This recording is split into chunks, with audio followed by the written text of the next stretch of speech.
my client was arrested and remanded.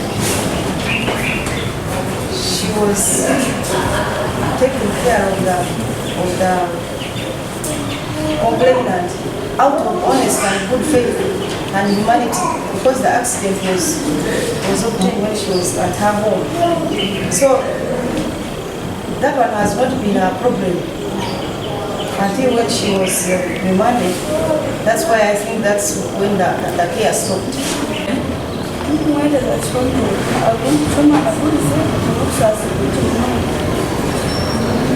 Ninsiima Racheal kkooti kujja mu kitabaalizibwa aheebwa so the accused person can continue taking care of her medical treatment.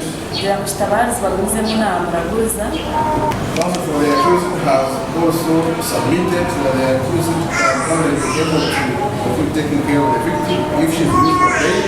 Kandi nawe yawa kitabaalizibwa yayeeka kkooti kugira ngu kitabaalizibwa n'abasaguliza bo nareebera kitabaaza bamushoboza ahabwema. On these considerations, the accused is cash bail of shillings 1.5 million shillings.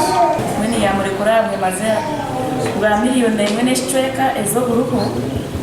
And the sureties are bonded shillings 10 million each, not cash. Kandi buri mwema miliyoni 10 ez'obutaruhu.